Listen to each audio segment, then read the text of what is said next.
Shalom. Kurang keras. Shalom. Selamat sore Romo, Bapak Ibu dan saudara-saudari yang terkasih dalam Kristus. Oke. Pengumuman dulu. Pengumuman sebentar nanti bagi yang berulang tahun di bulan Agustus, entah itu ulang tahun perkawinan maupun kelahiran, setelah doa penutup nanti silahkan maju ke depan, nanti akan diberkati oleh Romo.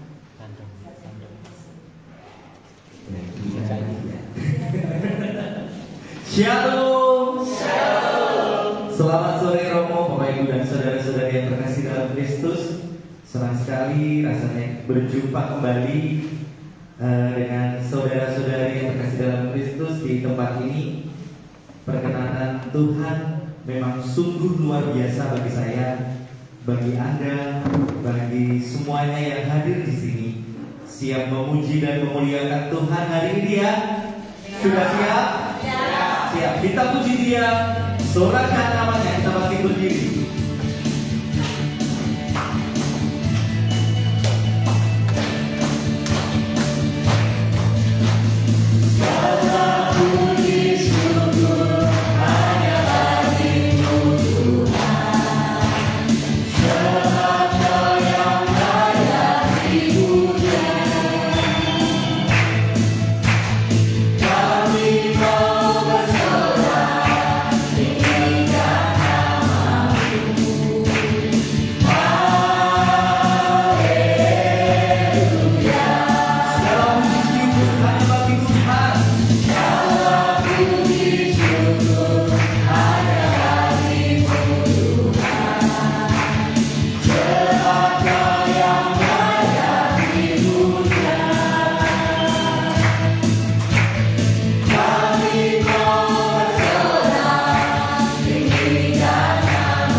Izinkan aku masuk dalam gerbang rumahmu. Ku bawakan syukurku atas semua yang telah Engkau berikan sepanjang hari-hari yang telah kulalui bersamamu.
Bapa yang kudus, pencipta dan pemelihara kehidupan kami, terimalah hormat dan sembah kami kepadamu.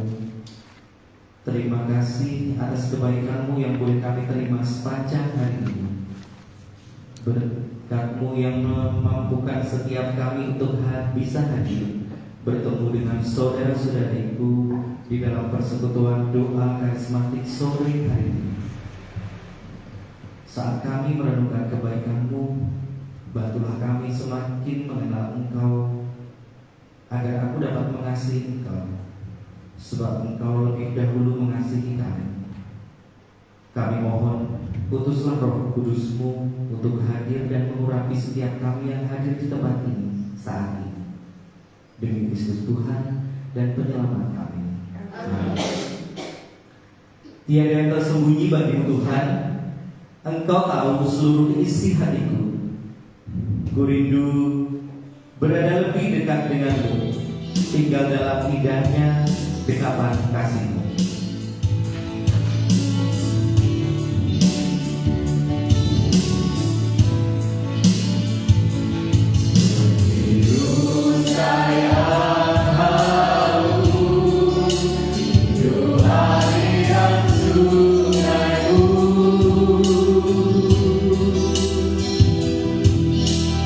Hatiku tak akan menunggu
hadirmu selalu kurindukan dalam hidup. Hadirmu memulihkan jiwaku, menghapus segala air mataku, dan penuhkan sukacitaku. Mengalirlah kuasa Roh Kudus, mengalirlah di tempat ini.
Engkau Tuhan.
Lepaskan bebanmu, karena aku hadir menyertai.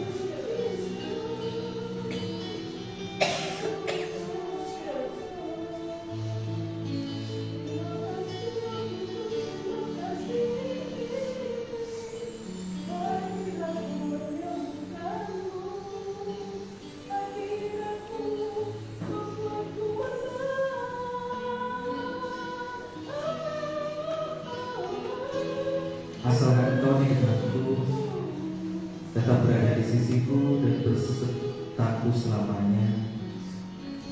Tiada yang aku takutkan, tiada yang kubimbangkan, tiada akan salah arah jalanku. Sebab firman-Mu akan menjadi pelita bagi langkah-langkah kakiku.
Tuhan, saat ini kami hendak mendengarkan firman-Mu melalui Romo Gembala kami, Romo Heru.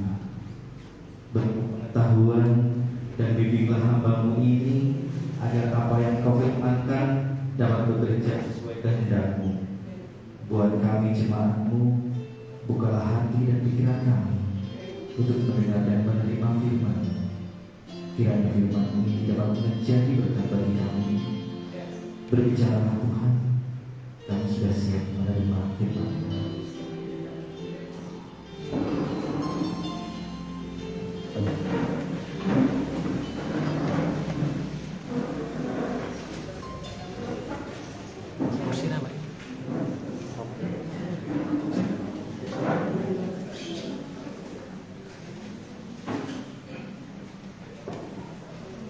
bukunya mas.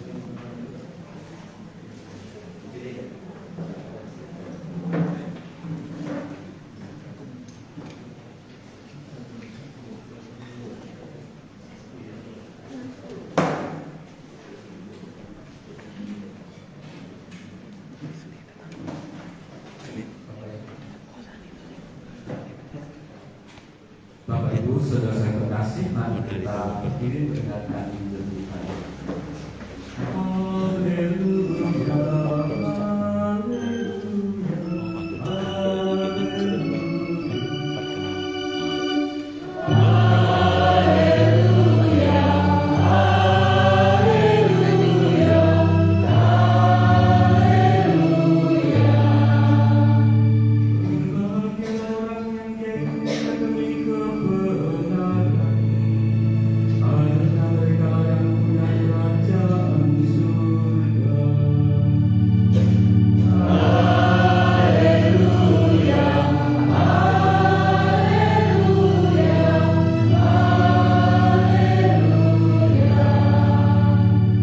Tuhan bersamamu. Dan bersama rohmu. Inilah Injil suci menurut Markus. Dimuliakanlah Tuhan.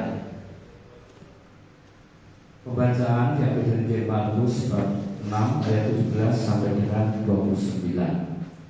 Sekali peristiwa, Herodes menyuruh orang menangkap Yohanes dan membelenggunya di dalam penjara berhubung dengan peristiwa Herodias, yakni karena Herodes telah memperistri Herodias, istri Filipus saudaranya.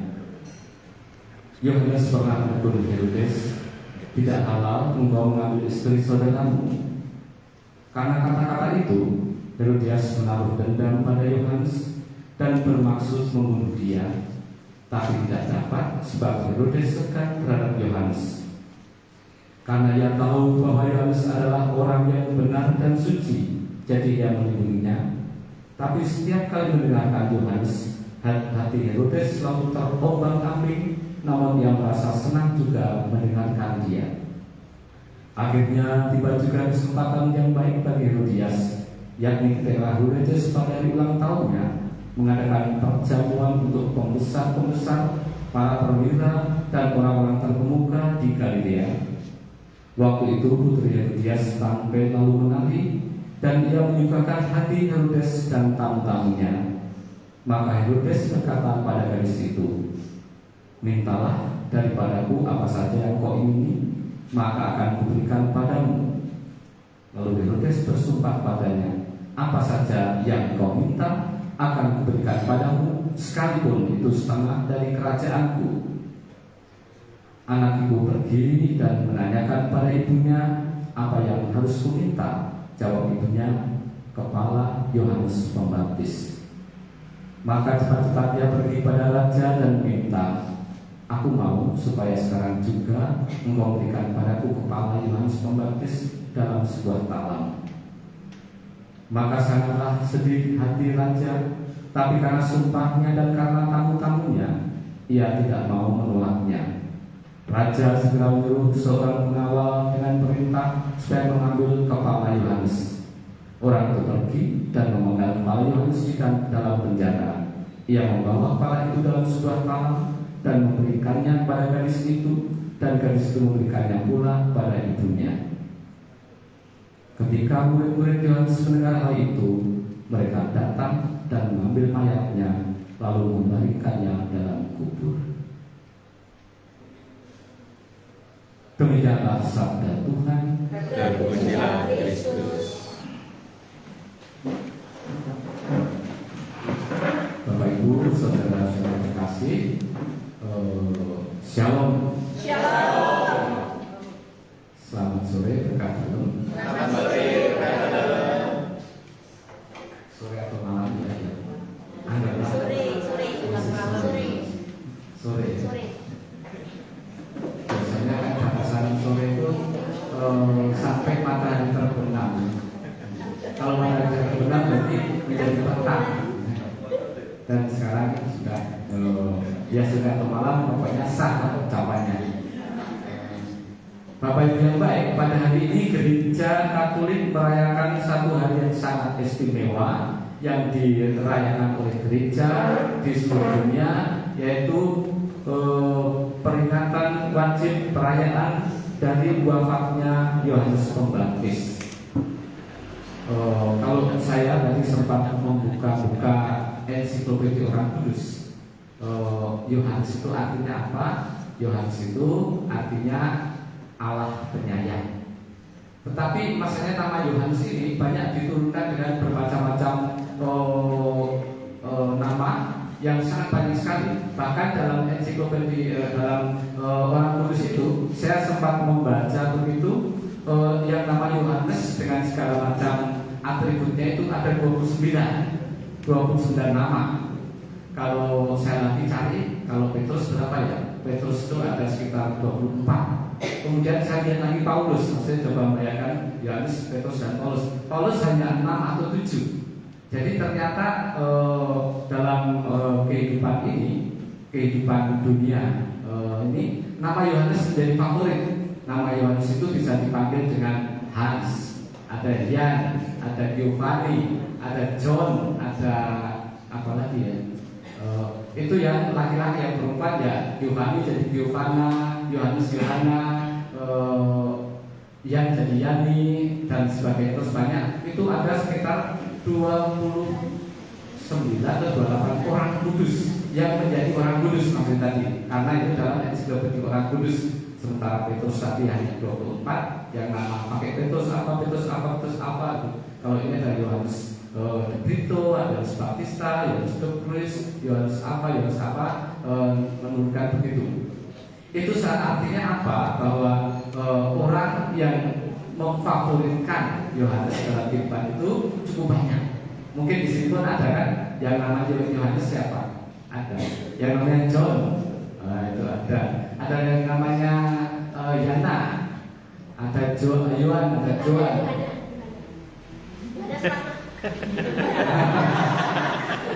Ada juga yang Giovanni atau Giovanna. Itulah nama-nama itu nyerempet-nyerempet, tapi intinya dalam ada bahasa Spanyol, bahasa Belanda, bahasa Perancis, bahasa Indonesia, dan juga bahasa Jawa. Kalau di Jawa Indonesia kan Yohanes, tapi kalau yang Indonesia Timur Johannes. Ada yang sini Johan ya. Beda-beda sendiri tapi intinya sama. Artinya yaitu bahwa Allah itu penyayang. Berarti yang menyandang nama Yohanes, yang nama Johanna, yang nama Giovanni itu adalah lambang atau representasi dari kehadiran Allah yang menyayangi umat manusia. Maka saya biasanya dulu kalau di jalan-jalan, apalagi kalau di daerah Manado itu banyak yang memakai nama dengan di Flores juga Yohanes. Pontianak juga di kawasan Kalimantan Barat itu Yohanes. Pernah ada satu paroki saja buku baptisnya banyak sekali Yohanes banyak gitu. Kalau yang Petrus itu Maluku banyak dengan di Papua. Paulus di sini di Jawa juga banyak yang namanya Paulus. Tadi berarti adalah Allah yang maha penyayang, Allah penyayang. Hanya masalahnya kalau orang tidak hidup sesuai dengan namanya itu, kita dengar di TV ada namanya John G. Plate gitu. Itu dari kata Yohanes Giovanni Plate, berarti sama. Tetapi apakah itu sesuai dengan namanya? Insya Allah. Ya kita kan belum tahu apakah benar atau salah di hadapan orang Indonesia mungkin salah, tapi apakah memang benar demikian? Jangan-jangan dia ngambil uang sana untuk bikin gereja di sana di sini begitu ya, atau untuk nanti untuk kampanye tidak tahu ya. Tapi pokoknya hanya itu aja. Tapi maksud saya bagaimana kita mencoba melihat pada hari ini kita merayakan seorang yang mempunyai nama yang ternyata nama itu juga pada waktu itu jadi favorit dan menjadi sumber inspirasi dari kehidupan kita, yaitu namanya Yohanes karena dia pekerjaannya membaptis, anak Yohanes Pembaptis. Kita semua kan tahu ceritanya kan. Yohanes Pembaptis itu anaknya dari Zakaria dan Elisabeth. Zakaria itu termasuk imam di Bait Allah sana. biasanya pada waktu itu imam-imam dan termasuk juga imam agung kalau mau mempersembahkan kurban tidak seperti kita sini cuma 2 orang, pastornya ya gantian. Kalau nggak mau ambil ya mau heru saya gitu kan. Nah itu memang cuma gantian. Tapi di bait Allah itu ada banyak imam-imam sehingga untuk siapa yang punya giliran, mereka gilirannya bukan dinomorin 1, 2, 3 tapi pakai undi. Jadi dikumpulkan, dibuat undi, yang mendapat undian itu mereka lah yang kemudian mempunyai giliran untuk mempersembahkan kurban. Dan pada saat itu Sakaria waktu kumpulan imam membuat undi, dia dapat gilirannya dan dia mempersembahkan kurban bakaran itu. Yang kita tahu ceritanya yaitu bahwa pada waktu masuk di bait yang suci biasanya ya lama tapi tidak lama sekali, tapi cukup kurang lebih cukup, orang tahu biasa berapa lama, berapa menit dia sudah keluar. Tapi itu kok lama nggak keluar, ada apa? Ternyata pada waktu dia keluar, dia sudah malaikat Gabriel menampakkan diri kepadanya dan mengatakan bahwa istrimu akan mengandung dan akan seorang anak laki-laki. Tapi dia ngeyel kan, mana mungkin, istri saya kan sudah expired. Saya begitu ya. Kalau nggak salah katakan begitu. Apa tandanya? Tapi karena apa tandanya? Kemudian malaikat ya, karena kau nggak percaya, kau nggak usah ngomong, supaya nggak usah ngomong. Dan akhirnya dia menjadi bisu. Keluar, bisu tidak bisa bicara apa-apa, yang memberikan tanda kepada umat, dan umat tahu bahwa dia belum mendapatkan penampakan dari malaikat. Dan begitulah ceritanya Yohanes kemudian dikandung oleh Elisabeth. Dan yang itu peristiwa yang katakanlah yang disampaikan dalam kitab suci tidak banyak tentang Yohanes. Yang kedua yaitu bahwa setelah Elisabeth mengandung, Maria mengadakan kunjungan ke Elisabeth, dan di sana bahkan Yohanes yang masih ada di dalam rahim itu pun sudah melonjak kegirangan. Tapi ada sesuatu inspirasi yang hanya diketahui oleh dia dan oleh yang dilihatnya. Yang dia berarti Yohanes Pembaptis. Makanya biasanya kalau merayakan ulang tahun kan beda kalau hitungan nasional Jawa dengan orang Chinese kan, orang Cina. Kalau orang Jawa itu begitu lahir, ini kelahirannya, nanti baru dirayakan sejak saat lahir. Tapi kalau orang Chinese tambah 1 tahun. Mengapa? Karena pada waktu dalam kandungan pun sudah dihitung dia sudah menjadi manusia. Ya betul juga ya. Jadi kita kalau saya lahir tahun 60 berarti seharusnya tahun 59 demikian kan. Jadi tambah 1 tahun. Ternyata orang Cina lebih pintar daripada kita ya. Ya sebenarnya itu. Itulah juga yang dialami oleh Yohanes pada waktu itu. Dia melonjak kegirangan, berarti sudah seorang manusia yang ada dalam rahim mampu melihat sesuatu yang ada di dunia yang sangat istimewa. Dan itulah Tuhan Yesus yang hadir datang dalam rahim Bunda Maria. Di situ disebutkan kelahirannya, pada waktu kelahiran, kemudian kutub yang ada, kutub atau apa namanya? Karena apa namanya? Bukan. Kalau awas nanti kamu kualat. Awas kamu kualat. Jadi ini apa? Sakaria kan kualat sama itu kan malaikat Gabriel karena tidak. Kemudian kualatnya kemudian diudari sehingga dia mulai dari bisa menjadi berbicara lagi. Itulah keistimewaan Yohanes. Kemudian hilang.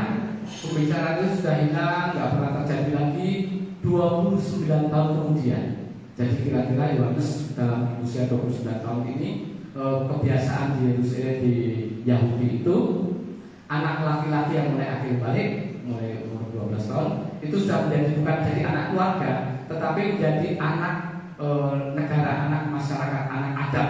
Jadi mereka sudah harus tunduk di bawah hukum Taurat. Biasanya mereka dengan tandanya di ambil itu parah, potong itu dia punya apa itu disunat maksudnya.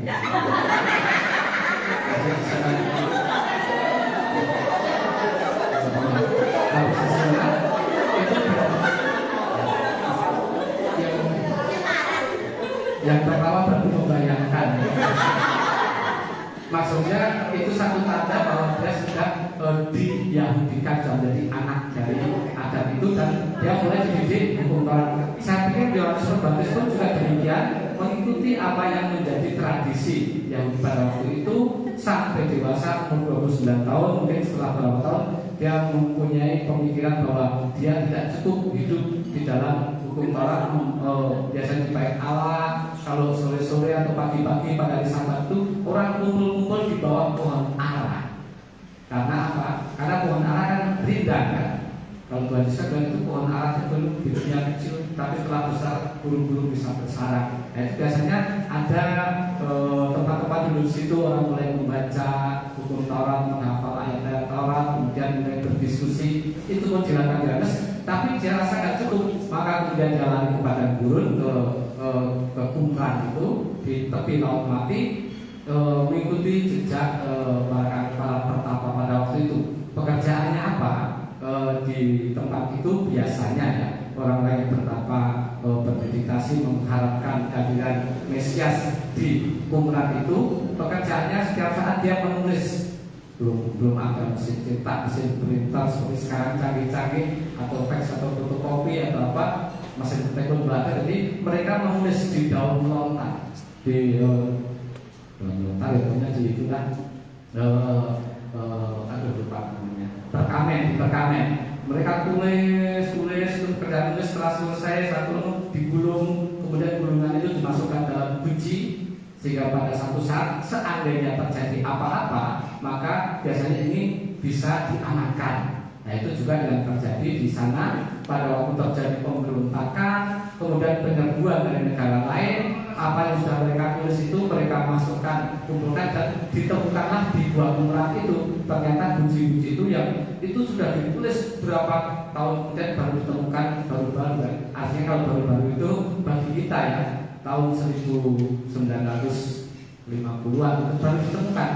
Itu gulungan-gulungan itu perkamen masih ada, dan buktinya itu yang terjadi. Dan apa yang disampaikan pada zaman Yesaya, apa yang tertulis di situ, dan apa yang kita baca sekarang kurang lebih sama. Itulah kehebatan dari kitab suci yang sekarang kita baca itu. Itulah Yohanes Pembaptis 29 tahun mulai tampil menyerukan pertobatan, dan orang-orang datang ke sana. Pada waktu itu termasuk Tuhan Yesus yang mungkin mendengar, saudara saya di sana sudah jadi hebat, yang besar sana, saya juga mau datang. Maka dia berkumpul dengan teman-teman yang lain, datang ke Sungai Yordan juga untuk dibaptis. Pada waktu itulah Yohanes sudah tahu, dan di situ kemudian Yohanes sebenarnya bro, engkau mestinya bro yang mesti baptis saya, masa saya mesti baptis sama bro? Kan berusaha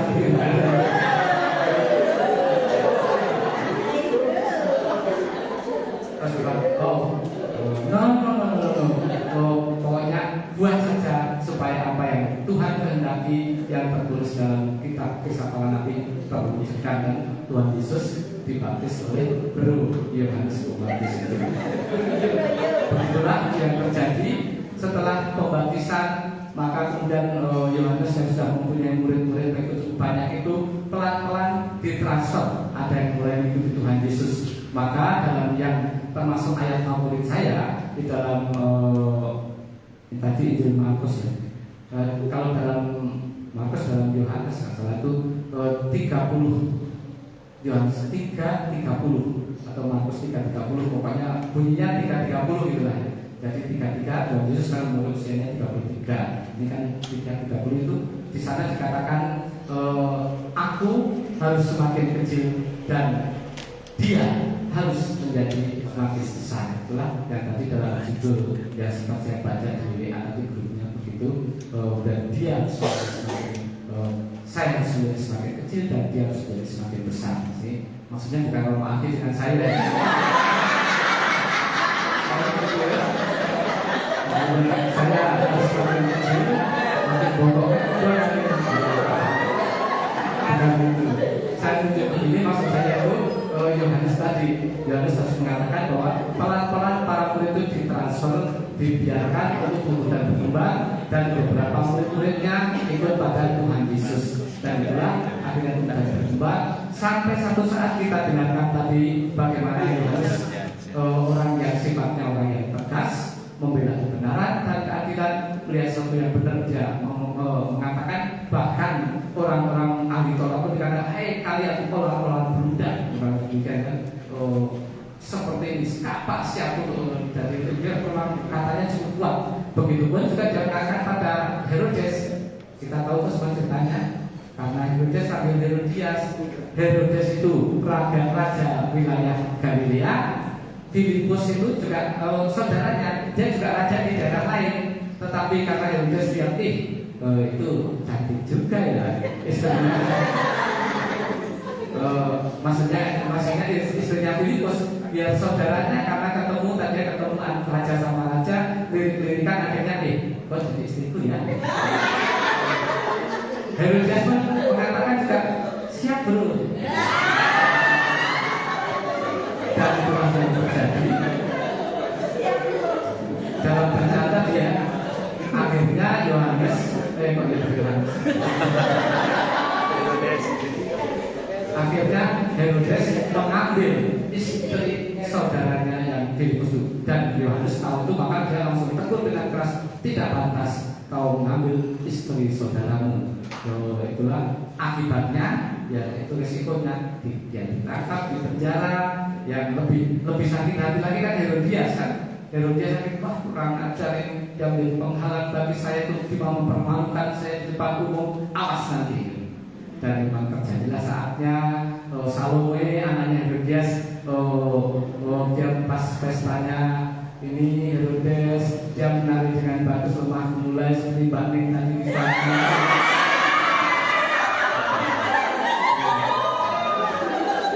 Banding sudah jajan sama saya loh. Kaosnya biru. Cuma saya pakai bola putih, saya kok nggak ada bolarnya ya. Mencati loh. Satu lagi janjiannya, potong rambut.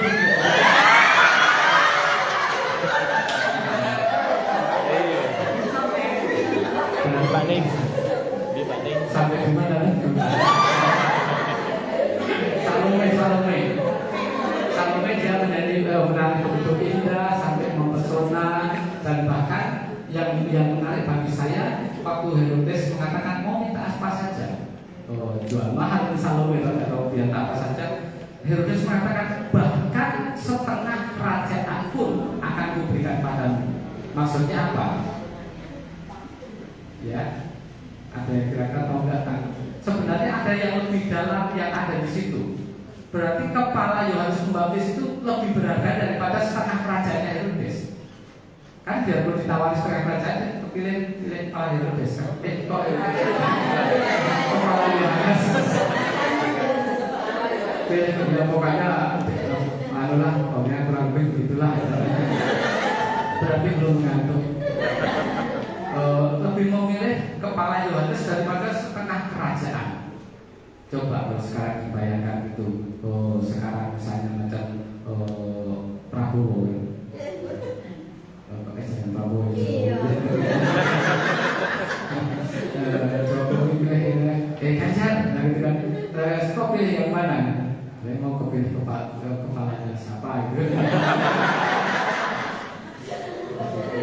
Daripada itu tapi itulah berarti Yohanes itu begitu berharga di mata banyak orang waktu itu, tetapi lebih di mata Tuhan. Dan itulah Yohanes Pembaptis di dalam kehidupannya dia mempunyai katakanlah Tuhan telah mengutus dia mempersiapkan kehadiran Sang Mesias, dan dalam persiapan itu dia memang habis-habisan. Dia mencurahkan diri sepenuh-penuhnya, berani menegur yang salah untuk bertobat supaya nanti Mesias datangnya mulus-mulus. Jadi Tuhan Yesus itu senang-senang saja, karena apa? Sudah dipersiapkan oleh Yohanes semua, dia tinggal terima bersih murid-muridnya dari sana. Kemudian apalagi Tuhan Yesus sudah buat mujizat sana kemari, semakin dikenal. Tapi dirintis orang mulai menyadari kesalahannya, dia mulai bertobat, dan bahkan mulai ikut Tuhan Yesus karena rintisan dari Yohanes Pembaptis itu. Dan setelah selesai Yohanes Pembaptis ini tugasnya, maka dia pun akhirnya bahkan meninggal pun dia sebagai martir, mencurahkan darah merahnya, maka biasanya gereja kan pakai merah. Tadi saya pakai cari kaos merah nggak ada juga ilekan. Jadi pakainya cuma ada biru saja pakai biru. Bapak Ibu yang baik, itulah kurang lebih bagaimana dalam kehidupan kita diajak dalam kehidupan ini. Kalau kita berbuat sesuatu, menjalankan sesuatu, entah itu di baik satu kelompok kecil maupun dari kelompok besar, kita harus merelakan sesuatu. Kalau orang semakin menjadi besar dan lebih dari kita, kalau untuk biasanya kalau kita kan sirik kan, masa dia dulu kan cuma anak ingusan, sekarang sudah menjadi pewarta. Sementara itu saya mau bahasa rohani nggak jadi. Itu macam pengalaman saya. Karena ini sekarang pengalaman tadi kan Yohanes, sekarang pengalaman yang kecil, Yohanes yang besar sebenarnya. Sekarang yang kecil. Saya pada waktu menjadi pastor, pada waktu itu setiap kali uskup itu memberikan teman pada saya itu orang-orang muda. Kalau orang muda itu pasti lebih dari saya kan, lebih tinggi pasti kan. Karena saya itu yang terkecil di antara pastor yang kecil-kecil. Jadi yang lebih tinggi pasti lebih muda, pastor berenergi gitu kan, dan umumnya lebih pintar. Mungkin saya pikir ya mungkin karena saya penuh dengan kekurangan dan keterbatasan, jangan salah makanya diberikan kemudian pastor-pastor muda yang datang. Ternyata maksud uskup lain. Biasanya datang sama saya, kemudian gak lama lagi dia kemudian sekarang ini akan saya tarik, akan saya studikan mulai dari tengah dulu dan sekarang kemudian dia menjadi fikir, menjadi dosen. Di Jakarta pun begitu. Biasanya kalau di satu paroki di samping Roma Indonesia, biasanya beberapa kali uskup telepon saya. Monsignor Mas Kardinal Julius Yadina waktu itu saya kan seperti anaknya sendiri pakai banget. Heru, ya Monsignor, saya boleh titip. Ada apa Monsignor? Ada yang bisa saya bantu? Saya titip anak saya di situ ya. Tolong kamu temani. Kira-kira pastor muda dari keluarga yang baru. Mengapa ternyata kira-kira 6 bulan serta kemudian dikirim ada ke Timika, kemudian ada yang misionis, ada yang ke Kalimantan, kemudian ada yang diutus pergi ke Roma. Itu terus ya, dan dari satu sisi yang tadi saya pasti datang dari lebih kecil, lebih bodoh dan lebih tidak lebih ganteng dari mereka ya. Yang terakhir pastor dari sini, Pastor Philipsen mungkin ada. Philipsen kan orangnya kan ganteng, cakep, dia senyum saja cewek-cewek langsung ikut. Satu saat dia kumpul dengan OMK itu ngurung semua. Saya di atas lihat begitu, datang Philip, di sana dulu panggilnya Pastor Seno, maka di Manado nggak mau dipanggil Seno karena Seno itu artinya begini. Kemudian makanya saya jadi Pastor Philip. Ini boleh kita sebelum jalan lagi. Kejadian saya untuk anak-anak OMK sudah sebentar ini masih cerita. Tapi saya senang bahwa dia tumbuh dan berproses. Tidak lama kayaknya kan dikirim ke Kuba. Jadi, tapi juga bukan hanya orang-orang tua pun begitu. Berapa yang waktu itu ada satu romo jadi lektor lagi, kemudian dia sudah pensiun. Monsignor ini sudah Monsignor Haryo, dia di Romo Heru. Bagi saya kalau bapak dia Monsignor Haryo masih saya pakai Romo Heru. Ya Monsignor ada apa? Saya boleh titip? Boleh. Ini Romo Noto datang situ namanya Romo Noto, sekarang tugas di Paroki Berdi. Itu ternyata berapa setelah 6 bulan 1 tahun kemudian dia dipindah dari pastor paroki yang baru, paroki di Tarusan yang sekarang termasuk paroki yang besar. Dan ada beberapa orang lain, Romo Michael, belum siapa begitu. Masalahnya kenapa saya cerita seperti itu? Banyak ada umat yang jeli, dia ngejek sama saya, Romo, ya ada apa? Ya Romo itu payah. Kenapa? Romo cuma aku mendampingi dulu. Romo yang punya teman-teman sudah menjadi orang-orang penting, orang-orang besar, dan Romo cuma begitu saja. Bahkan dulu pastor paroki pindah jadi pastor rekan. berarti kan masuk membantu, jadi memang membantu, betul-betul membantu gitu ya. Di Kalimantan juga ada pedalaman saya, kemudian mereka kayak ngecek ya, maksudnya cuma guyon tapi ya saya jawabannya serius, biarlah mereka semakin besar. Jadi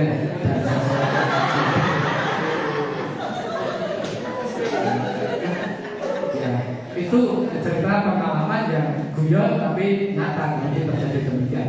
Dalam kelompok kita pun juga kalau ingin menjadi tumbuh berkembang menjadi besar dalam kehidupan kita, sifatnya itu sebagai dari tidak boleh eksklusif. Eksklusif itu biasanya kalau kita sudah punya kelompok, nyaman dengan kelompok tertentu, kemudian tidak pusing dengan yang lain. Dan itu biasanya salah satu cikal bakal kelompok yang tidak akan pernah berkembang. Kalau kita mau untuk berkembang menjadi besar, beri kesempatan pada orang lain untuk dan berkembang, berarti kita harus mencoba berani keluar dari diri kita sendiri. Biarlah mereka, kalau misalnya sekarang baru satu pewarta, kemudian jadi 4 pewarta, kita harus bersyukur. Wah, sekarang berarti tugas saya makin ringan, ya, lebih positif gitu kan. Misalnya saya dulu stiker satu-satunya orang paling favorit, sekarang saya ada 4, kita harus semakin jadi senang gitu kan. Dan itulah harus dulu, begitu juga kita rangkul yang lain yang belum diajak, itu kita akan tumbuh semakin besar. Tapi kalau kita menjadi semakin misalnya rasa, wah saya sudah punya ini bagus begini, nanti kalau saya tarik-tarik yang lain, ya bukan.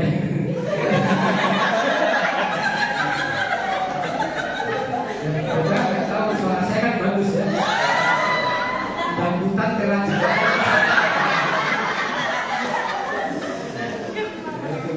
Tapi bukan karena apa ya, Romo kita jadi singer ya, nanti takut tersaing saya. Enggak, saya begitu. Tapi harusnya kita harus semakin senang, berbangga bahwa kelompok ini kita semakin tumbuh dan berkembang bersama. Dan itulah sikap yang harus membatis. Biarlah dia, maksud juga kelompok kita, potensi kita semakin besar dan saya menjadi semakin kecil. Semoga semangat ini menyemangati kita semua dalam kelompok kita, sehingga Tuhan berkenan atas pengabdian dan kita dalam komunitas tercinta ini. Semoga demikian, Tuhan Yesus memberkati. Amin.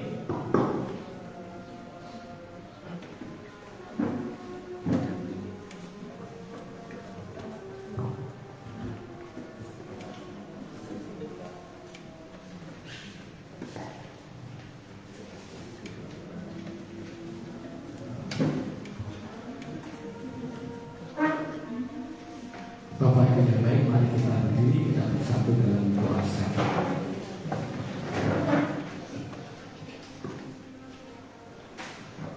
Ya Tuhan, Bapa yang Maha Pengasih dan Maha Penyayang, pujian syukur kami berikan padamu atas semua rahmat anugerah yang Kau limpahkan pada kami, yang lebih dari cukup apa yang kami terima. Biarlah Engkau semakin jadi besar dalam kehidupan kami, dan kami menjadi semakin kecil, supaya nyatalah karya-karyamu di tengah-tengah kami. Dengarkanlah ya Bapa doa-doa permohonan umat-Mu ini. Ya Bapa yang kudus, betapa baiknya Engkau, sumber kehidupan dan kekuatan kami. Kami bersyukur untuk kesempatan yang indah yang boleh kami jalani saat ini. Kini kami perkenankan Tuhan untuk boleh berkumpul dan dalam persekutuan doa karismatik ini untuk memuji dan menyembah.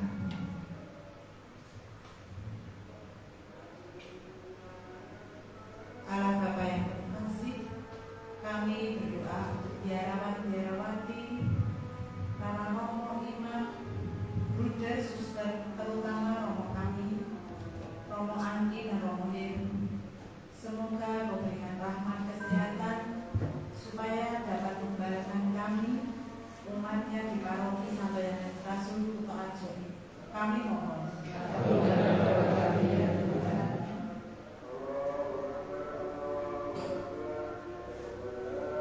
Puji syukur dan terima kasih ya Bapa, Engkau telah mengabulkan permohonan kami.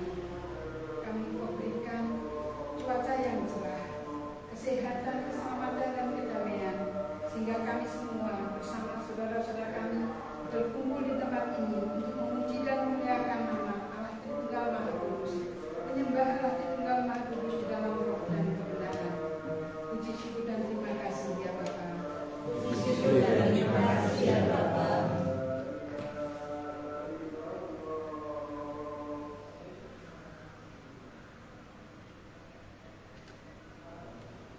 juga berdoa untuk saudara-saudari kami yang saat ini sedang sakit. Semoga Engkau menjamah mereka semua, Kau angkat sakit penyakitnya, dan semoga umat di Paroki Santa Yohanes Rasul Arjo ini semakin guyup rukun, selalu mengeratkan tali persaudaraan di antara kami. Kami mohon.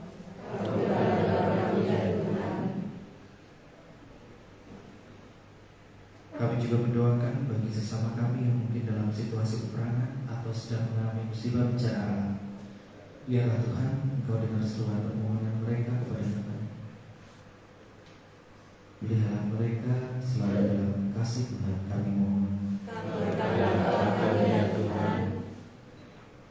Kami berdoa bagi jiwa-jiwa yang masih berada di api pencucian. Ya Bapa, ke dalam tangan-Mu kuserahkan jiwa-jiwa mereka. Ampunilah segala dosa dan salah mereka sewaktu mereka masih hidup di dunia ini. Ringankanlah mereka kalau mereka masih harus berada di api pencucian. Perkenankanlah mereka masuk ke dalam kerajaan surga pada saatnya sesuai dengan kehendak Bapa sendiri. Kami mohon. Terima kasih Tuhan, saya memutuskan kerajaan ini, bahwa tak ada yang mustahil bagimu, seperti halnya Elizabeth yang sudah berumur, namun masih dapat memberikan keturunan, bahkan menjadi orang yang besar. Maka izinkan Tuhan, kami juga mohon bagi mereka-mereka yang merindukan keturunan, izinkan pula Tuhan, mereka boleh berharap seperti Elizabeth. Semuanya Tuhan, di dalam Engkau tak ada yang mustahil. Kami percaya bahwa apa yang menjadi kehendak-Mu dapat terlaksana. Kami mohon.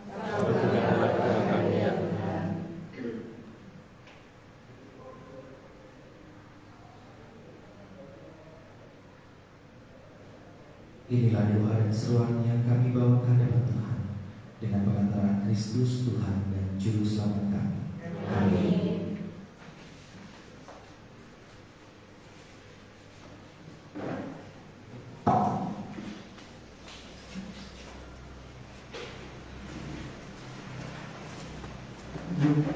Ya Bapa, sebentar kami akan memberikan persembahan kami. Kiranya Engkau memberkati tangan-tangan yang akan memberi. Kiranya persembahan ini dapat menjadi persembahan yang harum dan berkenan di hadapan-Mu.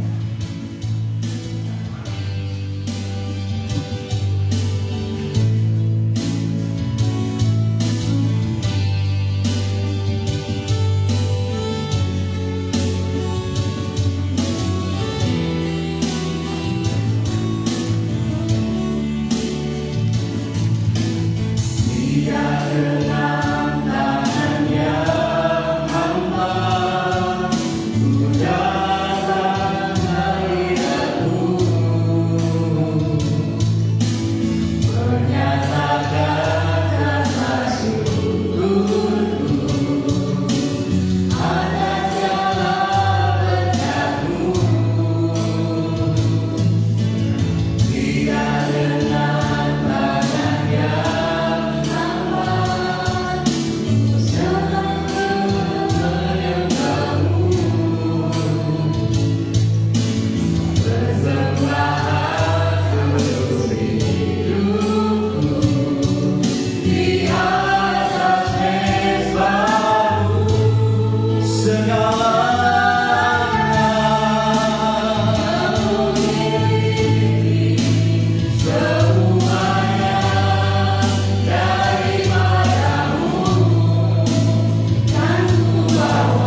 persekutuan doa kami ini dengan baik.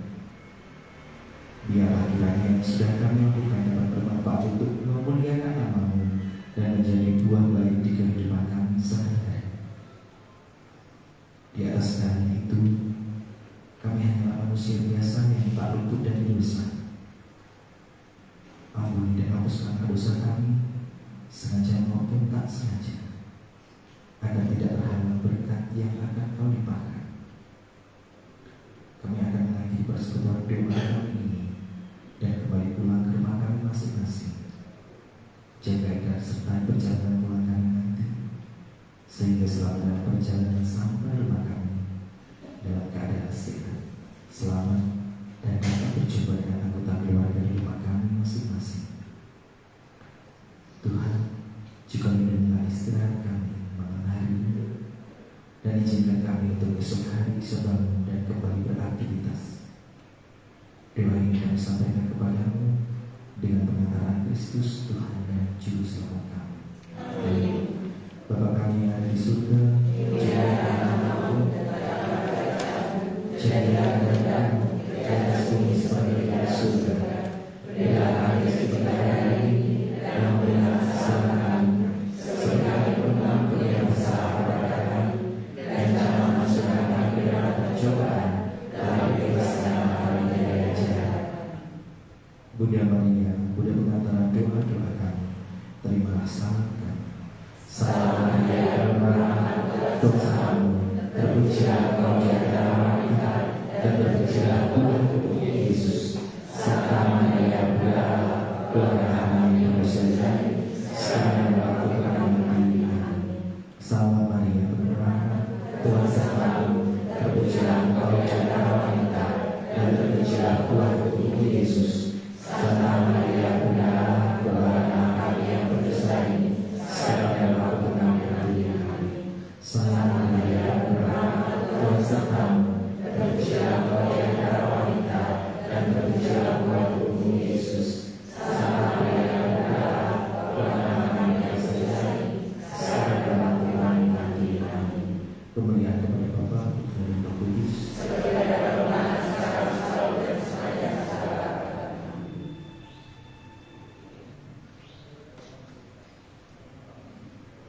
Mohon berkata dari Allah. Bagi yang berulang tahun seperti yang disampaikan sebelum ngomongnya tadi, silakan untuk Bagi yang berulang tahun di bulan Agustus, ulang tahun lahir maupun pernikahan, dipersilakan. ya dipersilakan untuk menunjukkan. Ayo.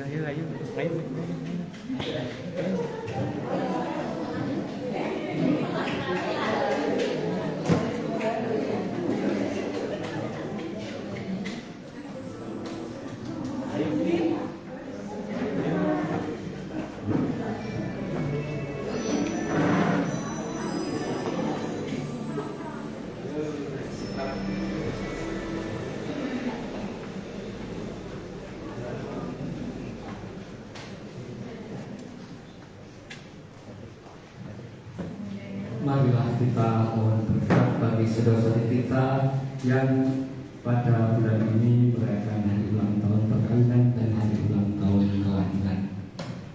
Marilah kita berdoa. Tuhan dan Allah kami puji Kau karena Engkau menghendaki agar putramu sendiri hidup di dalam keluarga manusia serta mengalami suka duka mereka. Sudahlah memberkati dan melindungi serta memelihara saudara-saudara kami dan keluarga-keluarga ini. Teguhkanlah mereka dengan rahmat-Mu dan jadikanlah mereka orang-orang yang gembira dan bahagia. Bantulah agar semua anggota keluarga saling membantu dalam kekecewaan dan penderitaan. Berilah agar mereka hidup di dalam semangat cinta kasih dan kerukunan terhadap-Mu, dan di antara mereka satu sama lain, serta saling melayani sebagaimana telah dibuat oleh Putra-Mu sebagai contoh kami. Ya Tuhan Bapa yang Maha Baik, secara khusus kami juga berdoa supaya mereka Kau berikan semangat dan sukacita dalam kehidupannya. Jauhkanlah dari segala macam mara bahaya, bukalah pintu-pintu jalan baginya di dalam usaha-usaha yang ditempuhnya maupun cita-cita yang diinginkannya. Namun terlebih supaya damai dan sukacita di dalam keluarga, dan kedamaian serta sukacita dalam kehidupan mereka senantiasa Kau jaga, karena namamu selalu terlukis di dalam hati mereka. Dan semoga rahmat dan berkat Allah senantiasa menyertai dan mendampingi saudara-saudara ini dalam nama Bapa dan Putra dan Roh Kudus. Amin. Terima kasih Romo.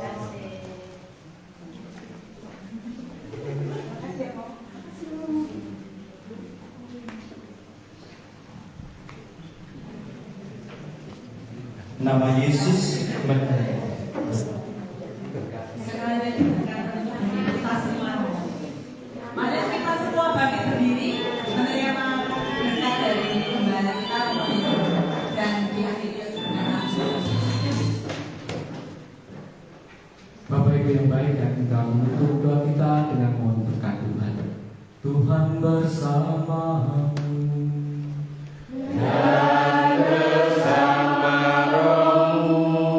Semoga Yang Maha Kuasa berkati saudara sekalian, Bapa dan Putra dan Roh Kudus.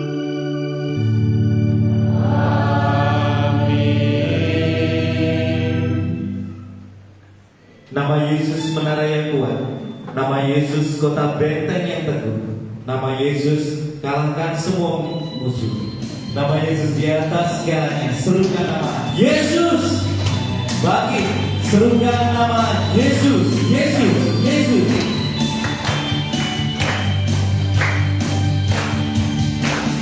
Bangkit, serukan nama Yesus. Yesus, nyatakan kuasanya.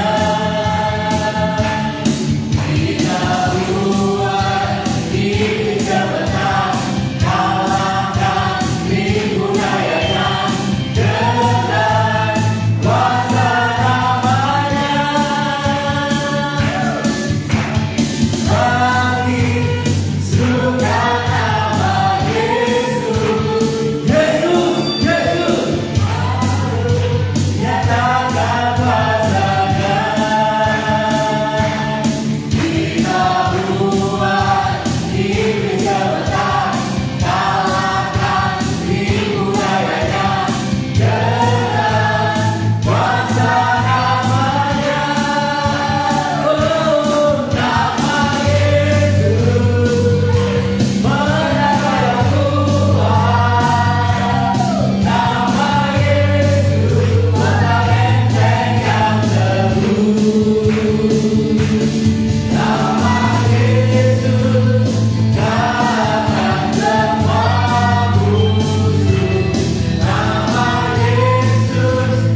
semuanya atas kehadirannya pada sore malam hari ini untuk mengikuti PD PKK Kristus Salvador untuk penyembahan dan pujian pada malam hari ini.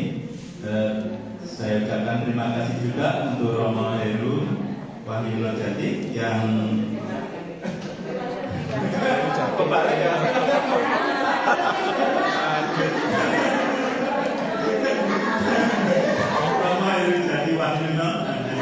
yang sudah memberikan renungannya pada malam hari ini. Semoga persekutuan doa karismatik semakin tumbuh besar dan semakin banyak anggota-anggota PD karismatik yang ikut terlibat dalam pembentukan dan juga terlibat dalam pelayanan.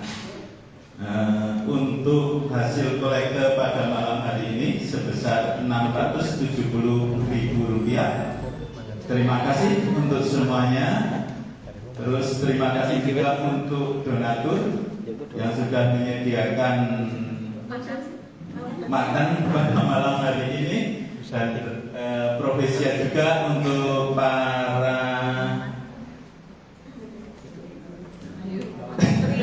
pasutri yang berulang tahun perkawinan, dan juga pada Bapak Ibu yang juga berulang tahun kelahiran pada bulan Agustus. Untuk PD selanjutnya di bulan September itu diadakan pada tanggal 26 September pukul 6 sore seperti biasa di sini. Terus kita juga sebenarnya ada PD kecil, itu kita membuka untuk umat sekalian juga untuk terlibat dalam pelayanan. Kita berlatih bersama pada PD tim itu pada tanggal 12 September, minggu keduanya kita berlatih bersama di situ untuk latihan seperti Mas Buga sebagai WL, juga mungkin ada nanti yang bisa multimedia selain Ko Henry, mungkin ada yang bisa organis, bisa berselang-seling dengan Mas Romi juga bisa mungkin juga sebagai singer. Memang kita membutuhkan, jadi ada suasana baru juga. Terima kasih juga untuk tamu dari mana Bapak? Maju. Untuk memperkenalkan orang kamu.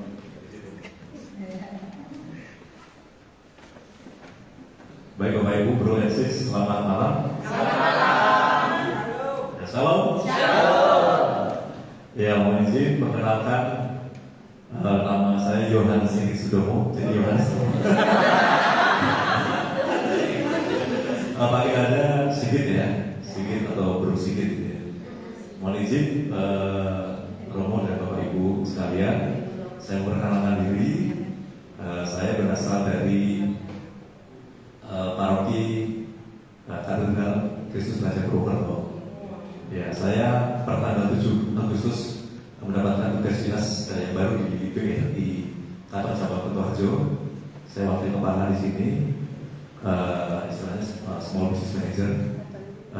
Sebelumnya saya bertugas di Kadin BRI Yogyakarta untuk wilayah Banyumas Raya di Purwokerto. Jadi saya punya home base di Purwokerto.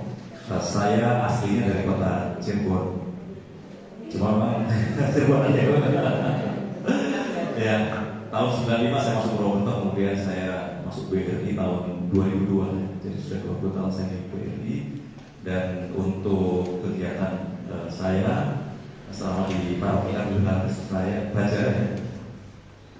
Mohon izin, sampai sekarang saya masih di koordinator tim kerja kur dirigen organis atau di bidang satu liturgi DPP.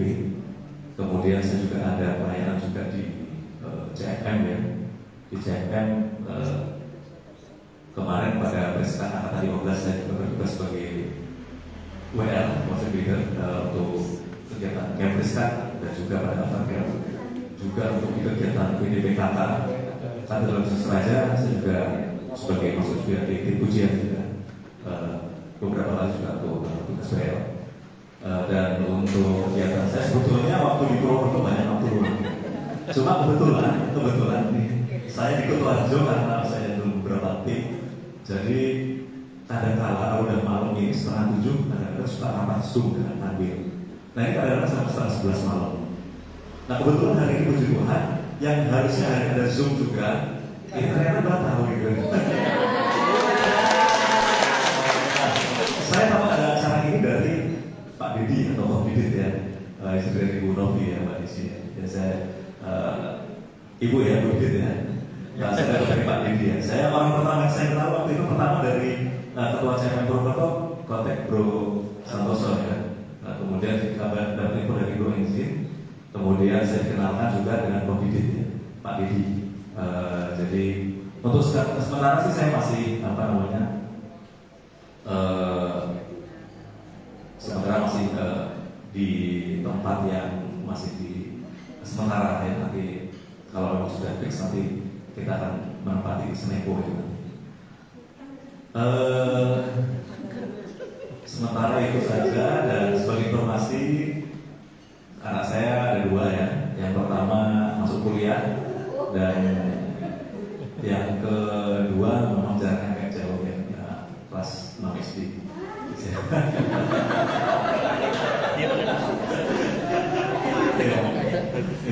Saya untuk pelayanan di Priskat ya juga beberapa teman-teman di Pujian, ada Bro Willy, ada Bro Lelu, kemudian ada Bro Edi, kemudian kalau di Jakarta koordinatornya Bu Ria ya, Pak Eko juga ada Bu Ria. Dan waktu itu saya kenal pertama kali justru tatap muka langsung dengan Pak Didi ya, dan Bu Novi dan Pak Diksi. Waktu itu saya menikmati kopi ya buat ya jadi kopi pit ya itu enak sekali. Saya coba pertama dan mohon izin Romo karena Sabtu Minggu saya itu sudah pulang ke Purwokerto. Jumat malam saya pulang ke Purwokerto, jadi dari tanggal 7 ya, saya ambil tanggal 7 Agustus sampai hari ini saya belum bekerja di sini Romo. Belum bekerja di sini. Tapi saya waktu itu di minggu pertama di hari Sabtu waktu saya cari kontrakan rumah itu, saya izin ada Pak Poster waktu itu, saya doa dulu di dalam. Jadi saya belum ikut pisahnya, tapi saya ikut doa di dalam. Dan dengan ini Bapak Ibu Bro Ensis mohon izin saya turun ikut bergabung di sini. Mudah-mudahan bisa ada waktu pelayanan lagi, karena kalau PPK di Purwokerto itu kan setiap minggu, setiap hari Rabu.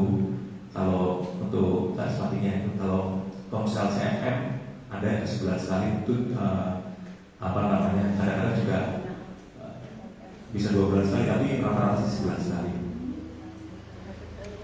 Saya juga aktif di Pemasmur juga ya, di Pemasmur.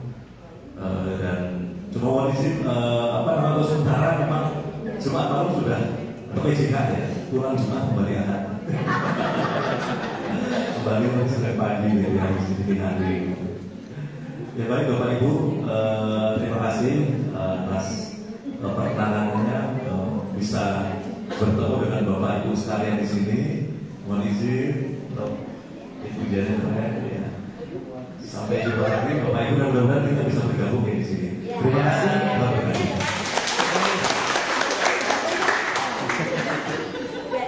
Terima kasih Ibu Sigit dan sudah memperkenalkan diri. Sebentar lagi kita akan bersama. Kita mohon Bu Yati untuk berdoa semangat.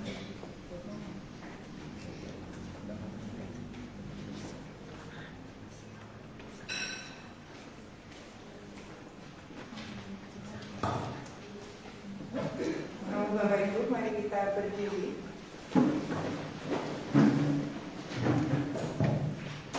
Dalam nama Bapa dan Putra dan Roh Kudus. Amin. Tangan dirinya kami mengucapkan syukur kehadapan-Mu ya Bapa atas segala rahmat yang Kau berikan kepada kami. Malam hari ini kami boleh mengadakan persekutuan doa karismatik Katolik. Semoga apa yang sudah kami rasakan malam hari ini semakin memperkuat kami di dalam mengabdi Engkau. Malam hari ini kami juga mengucapkan syukur atas rezeki yang telah disediakan bagi kami. Berkatilah rezeki ini, semoga berguna bagi kami. Kami juga mohon doa bagi sanak saudara kami yang saat ini belum bisa makan seperti kami. Doa yang kurang sempurna ini kami haturkan ke hadapan ya Bapa, dengan pengantaran Yesus Kristus, Tuhan dan Juru Selamat kami. Amin. Kemuliaan kepada Bapa dan Putra dan Roh Kudus. Seperti pada sekarang, selalu dan sepanjang Terpujilah nama Yesus, Maria dan Yosef. sekarang dan selama-lamanya. Santo Yohanes Rasul, Doakanlah kami. dalam nama Bapa dan Putra dan Roh Kudus. Amin. Sebelum makan malam kita berfoto terlebih dahulu. Ya, kami ucapkan terima kasih juga kepada Ibu Yanti yang sudah memimpin acara makan pada malam hari ini, dan juga kepada Ibu Santi yang telah menyediakan makanan. Mari foto bersama di depan sini. Di sini Bapak Romo, sini Romo. Halo ibu-ibu, Riki, sedaya, kita bergabung bersama di sini. Nanti muat. Itu apa? HP ini komen itu gede. Bisa membuat kita menjadi kecil.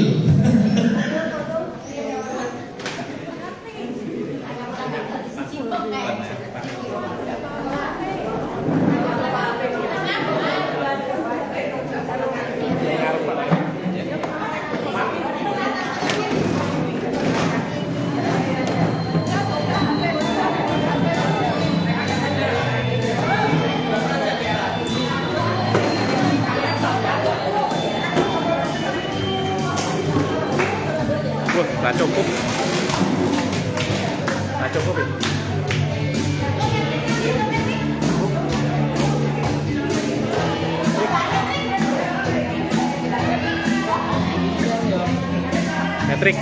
Patrick.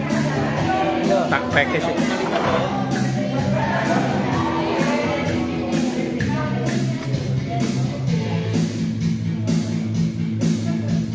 Trik, geser Trik. 1